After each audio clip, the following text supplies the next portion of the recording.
Nós tivemos outro incêndio em Açúcar, também na Cutrale, carregando, tinha um navio carregando suco de laranja, na verdade, mas teve um outro curto-circuito. Recentemente, isso foi mês passado, eu estava na escala na hora, mandando o navio, rapidamente mandamos um prático lá para retirar. Então nós temos um protocolo de respostas pré-planejadas para os diversos eventos. Fornecimento de dados para a comunidade acadêmica e entidades públicas. Então nós temos convênios firmados, está em ordem alfabética aqui, as faculdades, tá? Para ninguém ficar com ciúme. Unimonte, Unisanta e USP. Né? Está aqui o professor Renan, que eu já mencionei, e recebe, nós estamos aqui conversando, e ele está lá nesse momento, os computadores dele recebendo milhares de dados de pressão, temperatura, umidade relativa, direção e intensidade de corrente, direção e intensidade de vento, altura e período das ondas, dos diversos sensores que pertencem à praticagem e são disponibilizados de maneira a criar estatística, a fomentar pesquisa e melhorar a previsibilidade. Por favor. Defesa civil. Por que eu falei da defesa civil? Nós temos os correntômetros e os anemômetros, corrente e intensidade de vento. Então, vamos supor um acidente de derramamento de óleo, a gente informa rapidamente a defesa civil aos órgãos aonde colocar as barreiras. Se a corrente está vazando, você colocar as barreiras mais amontantes do evento, isso não vai adiantar nada, você tem que estar ajusante. Então, é um exemplo. Vento, da mesma forma. A corrente atua 100% na mancha, o vento 3% basicamente. Então, aqui nós temos um exemplo, e um exemplo mais um, por favor. Mais um, e mais um. A composição vetorial de como vai se deslocar essa mancha. Por favor. Refúgio de navios sinistrados, é uma coisa que pouca gente pensa. Esse é o estudo de caso do Prestígio. Eu vou dar uma corridinha, pessoal, para a gente ver. Pode passar, pode avançar, essas são imagens trágicas. Opa, volta de volta. Foi recusado o refúgio na Espanha, o navio navegou, foi rebocado, e enquanto isso ele foi derramando óleo. É muito importante você ter local de refúgio, para você concentrar o dano. Se a Espanha tivesse se proposto, por exemplo, não, coloca nessa baía aqui, e aí nós vamos fechar a saída da baía, botar contenção, vamos mandar um outro navio contra a borda, retirar o óleo, os danos seriam minimizados. Então, é muito importante existirem esses locais de refúgio. Impactou mais de 1.900 quilômetros da costa de 6 países. Por favor, pode avançar. Olha aqui, o problema começou aqui com o navio, mar ruim, o navio com problema de máquina, aí recusaram o refúgio, ele foi andando para cá, depois aqui o navio foi abandonado pela tripulação, aí rebocado para cá, e aqui finalmente ele foi a pique. E olha só o impacto que causou. Vamos supor, se houvesse um local designado para refúgio, uma pequena enseada e tudo mais teria sido muito mais simples. Aqui as áreas afetadas, pode avançar, por favor. Esse caso gerou isso foi em 2002, né? Essa recomendação da Organização Marítima Internacional, diretrizes para locais de refúgio para navios em necessidade de assistência. Eu vou passar aqui correndo, mas fica essa notícia de que existe essa recomendação da IMO. Aí no Brasil, a própria Lei de Segurança do Tráfego Aquaviário, a popular LESTA, 9.537, atribui à autoridade marítima definir áreas marítimas interiores para constituir refúgios provisórios, onde as embarcações podem fundear ou varar. Varação é o encalhe intencional para evitar um mal maior, né? Esse é um termo técnico para execução de reparo, por gentileza. Mas essa embarcação sinistrada, a autoridade marítima pode determinar não entrar no porto, ou não sair do porto, ou sair das águas jurisdicionais, ou arribar em porto nacional. Só que às vezes essa coisa, não, tira esse cara daqui, manda embora, é pior, porque o óleo vai acabar atingindo uma área muito maior. Por favor. Aqui são só imagens dessa tragédia do Prestígio. Olha o que aconteceu, as pessoas trabalhando. Esse senhor aqui, pode voltar por favor, né? Tadinho, o senhor já de idade fazendo a parte dele, né? Um pedacinho dando a gota de contribuição. Por favor. Até mesmo em riachos, que diz o óleo entrou para rios, águas interiores. Exxon Valdez, pode passar por favor, foi em 89, no Alasca, muito interessante isso, aquela pressão comercial para cortar custos. tornaram a praticagem facultativa aí. Pouco tempo depois, houve esse acidente. Aí, voltaram a praticagem a ser obrigatória. Só que o prejuízo foi terrível. Pode avançar, por favor. Olha toda a área aqui que foi afetada. Aqui estão as perdas de animais. Pode avançar. Dá para ver melhor. 2.400 quilômetros de costa, 350 mil aves mortas, 3.500 lontras mortas, 200 focas, 14 baleias e 250 aves. Então, ao todo, 12,2 bilhões de dólares. Isso paga a praticagem do mundo inteiro durante 800 anos, né? Então, o barato às vezes sai caro. Por favor, pode avançar. Planos de contingência, na hora o pessoal chegou antes do material, a balsa estava danificada, com tudo isso perdeu sua janela de 48 anos, que o tempo estava bom, até o quarto, e aí isso permitiu que ela se espalhasse mais. Por favor. Aqui dá 11 mil pessoas envolvidas na limpeza, né? Após 10 anos ainda havia trabalhos de limpeza. Por favor. Aí, isso é um navio aliviador a contrabordo, porque o óleo estava vazando. Então você atraca logo o navio a contrabordo. Essas operações chip do chip nós fazemos em São Sebastião direto. Não por esse motivo, mas para a exportação de petróleo. Atraca o VLCC em São Sebastião, aí a gente vem com nossos petroleiros. O Brasil, ele é todo mundo fala, o Brasil é autossuficiente em petróleo. Não, o Brasil não é autossuficiente em petróleo. Por quê? O petróleo do Brasil não é da qualidade que permita o refino de certos produtos. Então nós temos excedente de produção de petróleo, que a gente exporta, e temos que importar alguns petróleos com certa característica para poder refinar para alguns produtos.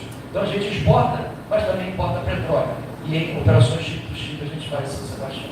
Aqui, imagens da limpeza, dos danos, por favor. As aves, as lontras, por favor.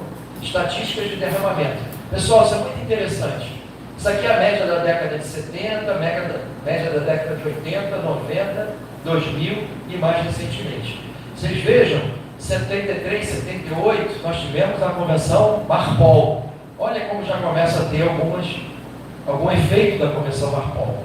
Aqui, nós tivemos o Prestige, aí tem o OPA, Oil Pollution Act, dos anos 90, por causa do acidente do Prestige e do Exxon Valdez, aí a gente já começa a ter outras medidas mitigatórias e preventivas. Então vejam que está diminuindo, por favor. Enquanto isso, o crescimento do transporte de petróleo está aumentando e diminuindo bastante os derramamentos, por favor. Aqui, as 20 maiores acidentes nas últimas décadas. Então nós vejam que o Exxon Valdez, olha o tamanho da bolinha dele, ó. Essa bolinha aqui. Tem coisas muito maiores aqui, tá vendo? Ele é mais famoso, mas não é. E graças a Deus aqui no Brasil, nada. É por isso um estudo de caso. Ainda tem consequências. É verdade. Aqui nós temos também, como dos anos 70, 80, 90 e 2000, por favor. Aqui a quantidade de óleo derramada nos anos 70, considerando essas décadas, no ano de 2000 a 2010, apenas 3,7% de todo o óleo derramado, 56% está na década de 70, por favor. Agora, mais recente, 2010 a 2019, os navios tanques, eles têm adotado medidas muito importantes, apesar de que levam mais carga, 36%. Se você somar os graneleiros, conteneiros, carga geral, navios de passageiros e outros, é que é um universo muito maior do que os próprios navios tanques em termos de derramamento. Aqui agora, de outubro de 2018 a outubro de 2019, infelizmente, está aqui o Oil Spill no Brasil e a P53 também. Esses foram os eventos do último ano. Quer dizer, a gente nem ouviu falar de praticamente nada disso, né? Mas eles aconteceram. Por favor. Essa é do Solomon Trader, nas Ilhas Salomão, por gentileza. Essa é da Córcega, por favor. Aquele navio abriu esse novo no casco, pode ir. Olha o espalhamento da água, que é essa da Córcega, por gentileza. Chegou até em Saint-Tropez lá, até em Saint-Tropez, ou seja, praias paradisíacas e tudo mais, olha o prejuízo tremendo, por favor. momento religioso da palestra, né? Quando todo mundo fala graças a Deus, né? Considerações finais. Vamos lá. Eu deixo sempre essa equaçãozinha aqui. Comandante com vasta experiência, mais um navio moderno com todos os recursos tecnológicos, com desconhecimento das características locais, pouca experiência em manobras águas restritas, é igual, pode fechar. Costa Concórdia, 32 vidas perdidas, milhões de euros aí em prejuízos, né? E depois disso foi ordenado na Itália que a menos de 2 milhas da costa sempre tem que ter um prático a mão. Pode seguir, por favor. E aí eu cito, aproveitando o Mendai, mais um, foi dito pelo senhor Matthew Moore, num congresso que eu estive em Lisboa, Ibero-Americano de Direito Marítimo. Se você acha que praticagem é caro, todo mundo fala que praticagem é caro, né? Experimente um acidente. Muito obrigado pela atenção, gente. Desculpe ter extrapolado o tempo.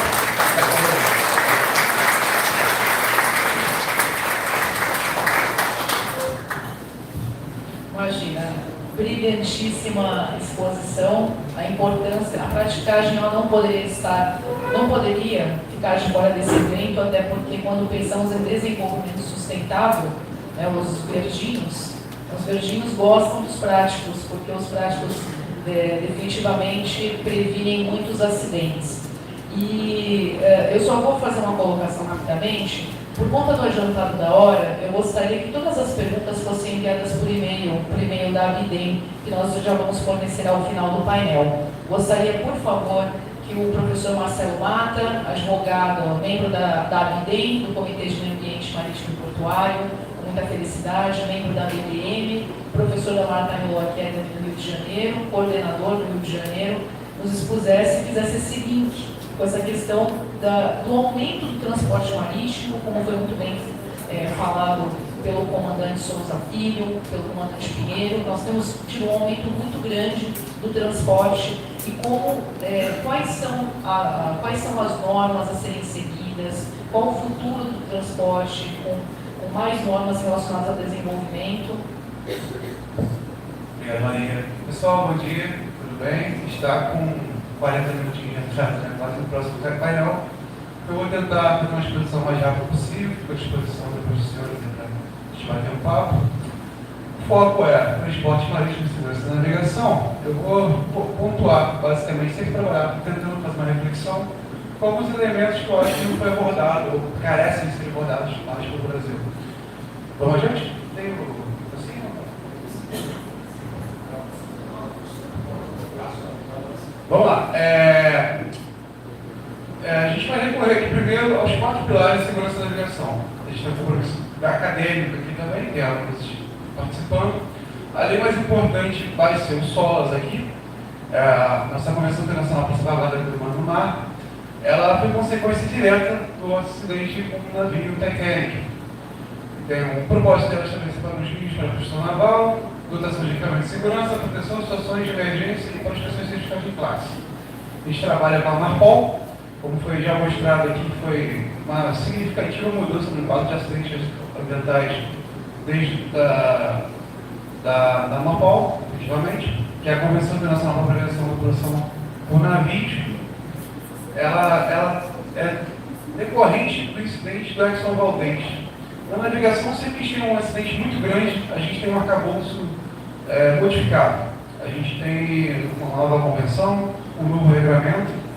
É basicamente isso que a gente tenta refletir sobre essa questão do Nordeste. O que o Brasil vai produzir depois do ocorrido? E vamos adiante? STCW, que é a nossa Convenção Internacional sobre Normas de Formação, certificação e serviço de quartos para marítimo, ela versa bastante sobre o trabalho também. A MLC, Convenção do Trabalho Marítimo, Organização Internacional do Trabalho. Esse aqui, basicamente, para os alunos aí que estão ingressando agora, querem acompanhar. Temos os guias também, que é o SGOT, SPS Code e o SM Code. Todos isso é basicamente a construção de defesa e reflexão de como a gente olha para o direito marítimo e segurança. É o binômio Safety and Security. As convenções são safety. Guias e códigos. Temos os códigos. Aí eu vou ficar gente.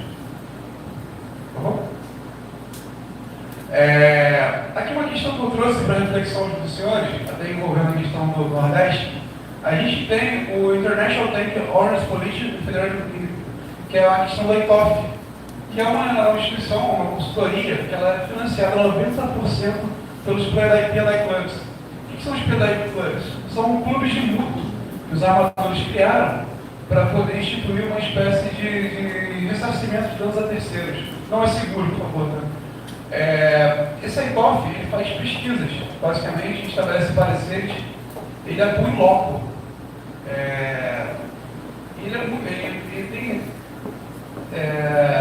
Ele tem uma qualificação técnica muito grande. E o Brasil, até o momento, a gente não fala de participação do ITOF, nesse caso do Nordeste. Temos armadores atuando aqui, é óbvio, e o ITOF talvez mereceria ser provocado para dar sua contribuição. Vamos adiante? No Brasil, a nossa querida Leste, a R-Leste, RPM e Normantes. Isso aqui é basicamente questão de segurança do nosso regulamento interno. Vou correr aqui pelo tempo. Vamos lá, acontecer vazamento de óleo, o que fazer? Isso aqui é para o pessoal aí que trabalha na área. Primeiro de tudo, adotar as medidas de plano de resposta. Tá? Toda empresa tem o seu plano de resposta e deve ser adotado de imediato, desculpa. Uma questão importante aqui, a 9666, que é do óleo, ela fala que tem que comunicar imediatamente à autoridade marítima. Fala isso pela presença dos capitães de posto, o atual e o ex-sempre presente, que não dá para comunicar à autoridade marítima de pronto. A gente primeiro tem que comunicar à empresa que vai conter o óleo. Então a gente vai perder uns 10 minutinhos pelo menos acionando as empresas. Eu já recebi alguns autos assim que, poxa, por que você ligou primeiro para a empresa que vai fazer a limpeza e não acionou a Marinha? Havia também uma questão da dispersão, do uso de dispersante, mas é porque justamente a gente tem que pensar no meio ambiente. Então a preocupação com o meio ambiente na comunicação inicial ela deve ser prezada. Então a gente vai comunicar as empresas, a autoridade marítima e os órgãos ambientais. IBAMA, por exemplo, as secretarias de institutos do meio ambiente, porque pode acontecer um acidente que envolve o IBAMA e uma secretaria do meio ambiente. No Rio a gente tem uma ideia, que é um instituto do meio ambiente. E a ANP, onde envolve o óleo. Depois disso, estabelecer os parâmetros para a indenização. Vamos seguir um pouquinho. Os impactos no Brasil, eles são muito sensíveis, porque quando atinge a costa, porque 90% da nossa população vive a 200 km por ano. Então, por que o Exxon Valdez é muito mais importante do que um vazamento muito maior em áreas mais longínquas? Porque, primeiro, que os organismos mais sensíveis são mais aglomerados na costa. Isso é fato. Porque afeta a população e é um dano que se estende. O óleo em si, ele tem elementos que ele pode ser digerido por micro-organismos no mar. E o vazamento de óleo bem longe da costa, ele causa muito menos impacto, apesar de ser muitas vezes mais significativo. Esse case aqui, foi um caso que eu trabalhei, aconteceu na Bahia, eu trouxe só para ilustrar a questão aqui de como a gente deve proceder, que é o caso do Golden River. Natal de 2015, dia 23, se preparando. Né, Lucas? A gente sempre tem um caso em dezembro, né? Que tira o nosso Natal, né? Impressionante. E você está vendo? Impressionante. Mas é verdade, essa lenda existe. Esse aqui foi 23. Um navio bandeira de conveniência, que também é um elemento muito importante. A gente tem nossas críticas como advogado na bandeira de conveniência. E a gente percebe também, vendo pelos índices de acidentes, quase sempre envolvem bandeiras de conveniência. Para quem não sabe, são estados que relativizam suas regras e permitem que bandeiras registrem suas embarcações lá. Entendeu? E a relativação de regras, às vezes, elas não tocam de certificação, qualificação, estado da embarcação, se embarcações de 25 anos a mais. E é uma problemática que a gente tem que resolver, inclusive com a participação até do PDI Club, porque esses barcos eles contam com o PDI. Então, talvez o PDI seja um mecanismo de redução da idade, pelo menos, do navio. Olha, você faz parte do meu clube, se você só trabalhar com navio de até 20 anos, talvez reduzir de forma sensível. Mas é um caso a pensar. Esse caso foi o Golden River, ele aconteceu em 2015 no Natal, vamos adiante. O navio explodiu, quando estava sendo abastecido de gás. A gente ficou aí uns 2 dias contendo esse fogo, com risco de uma outra explosão. De início, estudava-se levar o barco para longe, porque a gente entendeu como um erro, porque basicamente o posicionamento público foi se explodir isso aqui e vazar óleo, ferrou tudo. Do nosso ponto, a gente falou, se explodir em alto mar, a gente vai matar vida, a gente vai matar pessoa. Vamos tentar manter isso aqui, e além do que um vazamento contínuo em área de bacia, como bem falou o nosso amigo prático aqui, é muito mais fácil de conter.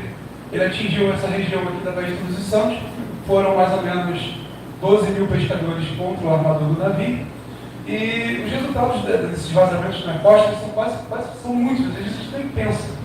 Primeiro resultado imediato, a pesca.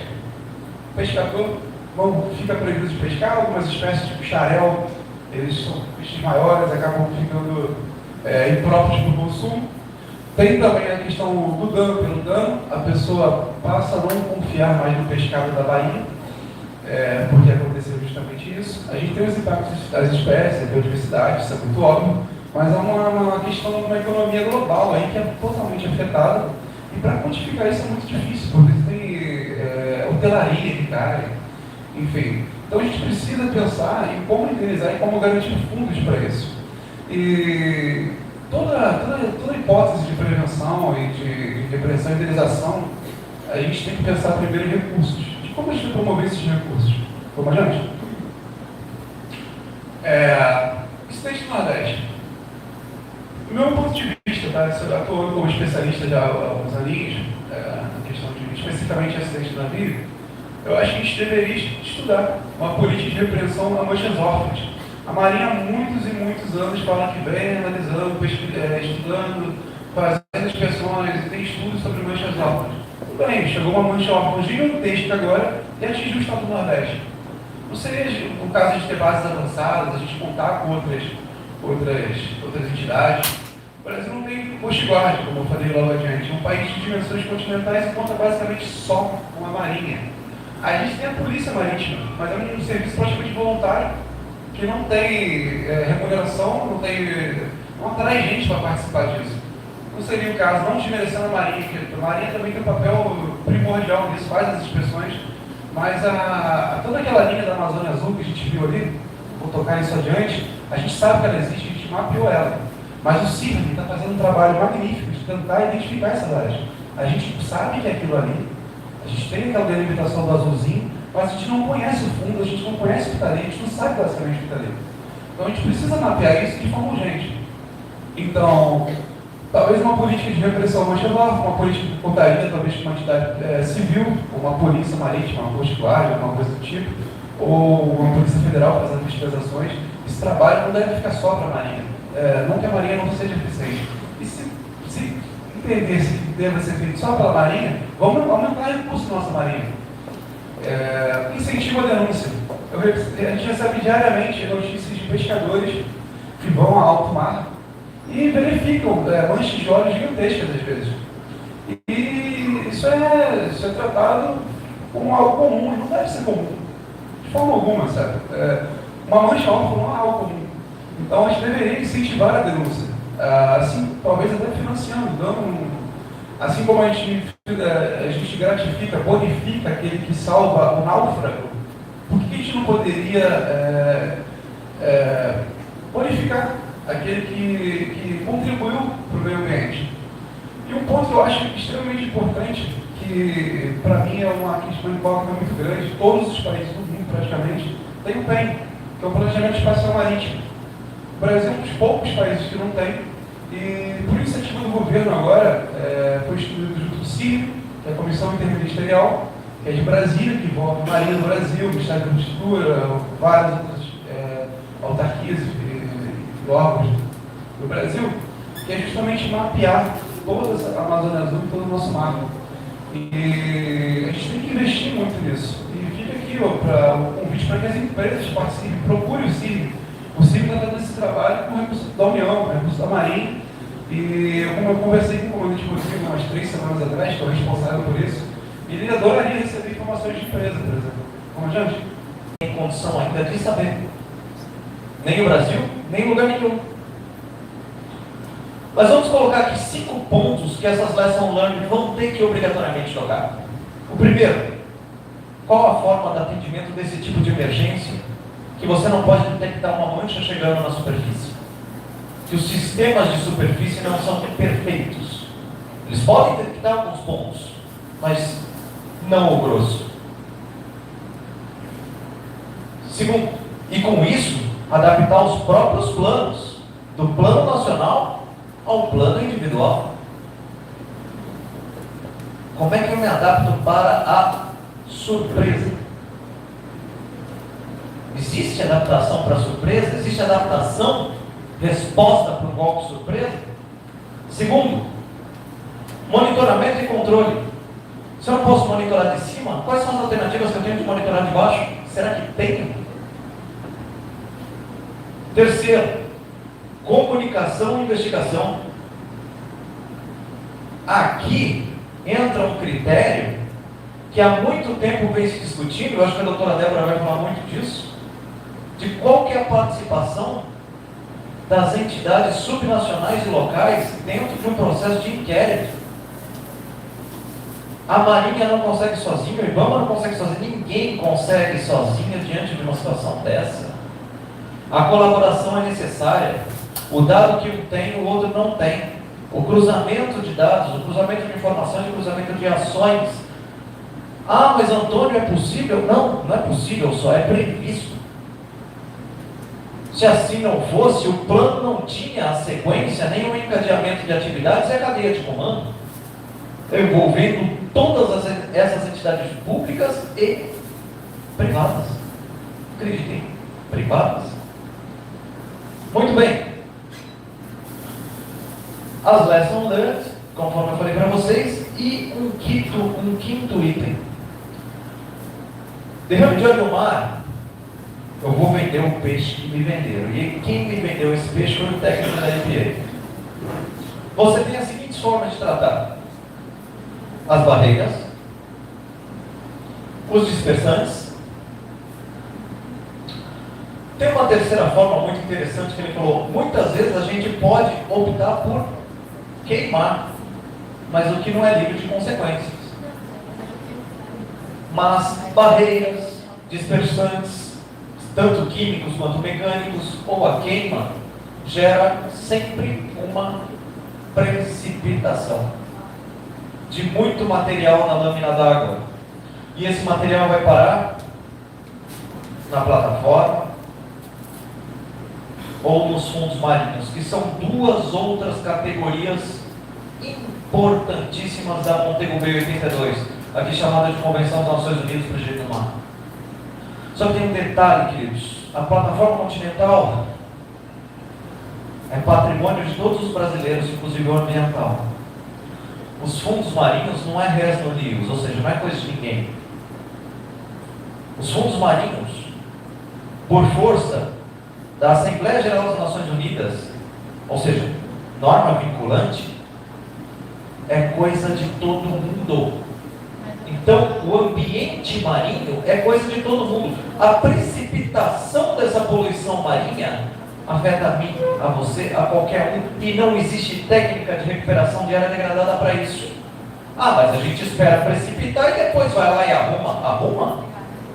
O último levantamento bibliográfico sobre os biomas marinhos, que, acreditem, é o maior bioma do mundo, porque percorre a maior parte da crosta terrestre, determinou que existem 86 publicações relevantes sobre esse bioma. 86, até ano passado, até dezembro do ano passado, 86. 86 publicações sobre um bioma é a produção da USP sobre a Mata Atlântica no ano.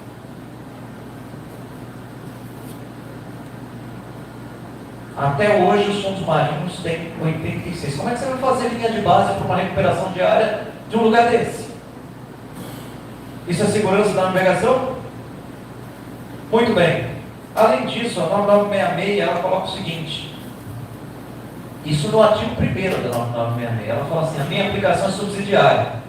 O que tem que aplicar aqui é a Marpol e a caduca CLC 69. Essas, Marpol e CLC 69, balizam a nossa segurança da navegação. 9966 é subsidiária. 9966 veio para instituir os PEI e os planos subsequentes até o Plano Nacional. Aqui na Baixada nós temos o Plano Nacional de Contingência, né? O PAPS e o PAPOS, além do plano da própria Petrobras envolvendo a área, tá? E os PEIs dos terminais. O que eu quero dizer com isso? O mais importante aqui são as lessons learned e revisar esses 5 pontos. Por quê? Porque este evento no Brasil não tem repercussão no Brasil, tem repercussão no mundo inteiro. Ele enfraquece as pretensões do mundo inteiro da exploração dos fundos marinhos. Do mundo inteiro, porque não tem o que fazer. O caso 17 e essa resolução da Assembleia Geral das Nações Unidas diz o seguinte: se você pretende explorar os fundos marinhos, e a poluição é uma forma de exploração, sim, é uma forma de apropriação de patrimônio. Não estou falando que é certa ou que é errada, mas que tem que ser corrigida. Certo? Ninguém aqui é contra progresso, muito ao contrário. Não existe progresso atualmente no nosso sistema sem o consumo de recursos naturais. Esse consumo de recursos naturais chama poluição. Certo? Agora, se você quer transitar por lâminas d'água internacionais, se você quer explorar fundos marinhos e não tem segurança nenhuma ao fazê-lo, como é que você vai aplicar o caso 17 do Tribunal do Mar? Como é que você vai aplicar a resolução das Nações Unidas, se você não tem nem como consertar? As estruturas subnacionais têm que ser chamadas assim. As ações devem ser mais imediatas e a geopolítica das soberanias deve ceder. Não a ponto de sumi-las, não a ponto de anulá-las, mas a ponto de aceitar cada qual as suas responsabilidades e reconhecer as próprias limitações universais. Não acreditem não, que nem Estados Unidos nem Japão conseguem recuperar fundo marinho, nem eles, nem o dinheiro da China consegue. E outra, parar um pouco com o medo, chamar a responsabilização, por exemplo, bandeiras de conveniência, aplicar o princípio do no harm, daquele primeiro caso do Trail Smelter, da origem lá atrás internacional, e ampliar esse conceito. Olha, você poluiu sim, o sistema avançou, a tecnologia prova o nexo causal, você vai trabalhar aqui para recuperação. Quanto custa? Azar o seu. A gente vai ver, crie sistemas, avance os sistemas. Foi num desastre que foi criado o PNI. Seja criativo de novo. Eu não tenho todas as respostas, mas eu tenho uma lanterninha para quem quer seguir comigo. Professora, muito obrigado pela oportunidade, muito obrigado, Dr. Sion, a Unisanta, por hoje é só.